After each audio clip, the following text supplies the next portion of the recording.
All right, hello. I apologize that this video is coming up really late, but I'm just going to show you really quickly how to give some feedback for today's virtual workshop. So to start off, I'm at the class page right now in Student View. You're going to go to Modules. If you have not uploaded your rough draft yet, please do that as soon as possible. Most importantly, turn it in here to, if you go under week 4 for reflective response, go to the A1 online workshop. It should be a discussion board.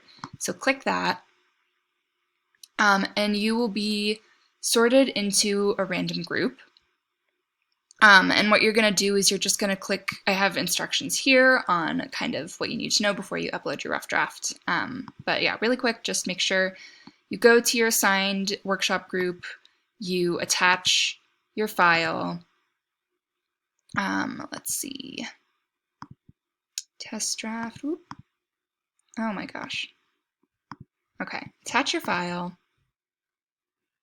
and then post reply. So then it should just be there. And then for feedback, what you will do, what I would like you to do before 11:59 p.m. tonight is you're going to go to each of your group members should have uploaded their drafts. If they didn't, please let me know ASAP. You're just going to click on it and download it. Sure, I'll do that. Once you have it downloaded, you're going to do two things. The first thing you're going to do is, you can see I already did an example comment here.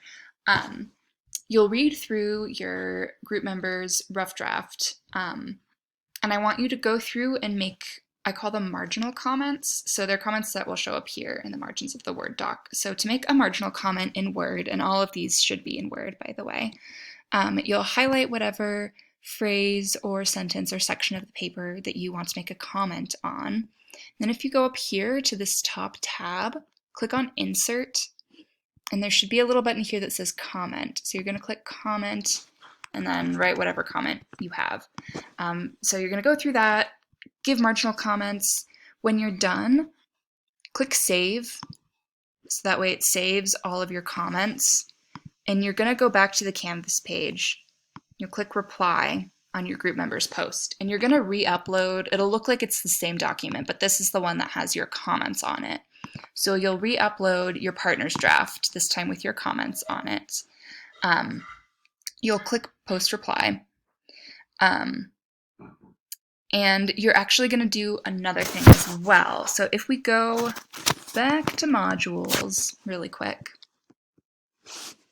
and if you scroll all the way down to Wednesday, September 16th, that was yesterday, you'll see I've linked something called the Reader Response Guide. If you click it, it should be able to download. You'll open that up.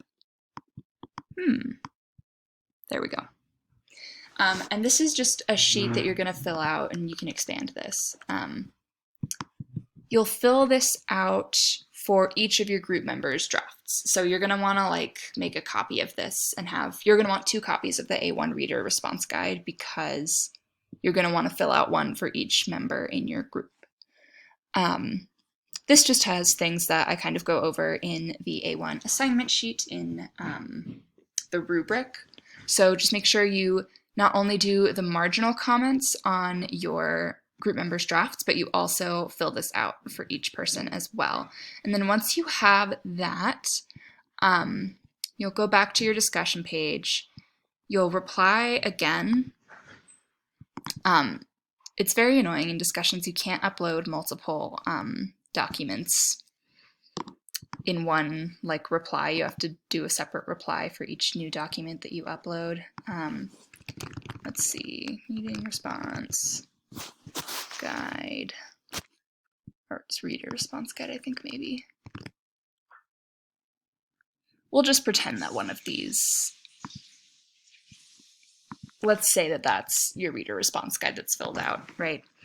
So you're gonna also post a reply to that. So you're gonna you have to have both, again, marginal comments, And that's going to look like you're just re-uploading your group members draft, but this will have your marginal comments on it. And you're also going to reply with the reader response guide filled out. Hopefully that makes sense. You're going to do the same thing with each person in your group, so that should be for 2 other people or for 3 other people. Yeah, hopefully that all makes sense. I would like you to do this, provide this feedback by Thursday today at 11:59 p.m. If you have any questions, please feel free to email me, and I will see you all in the Zoom video chat on Friday.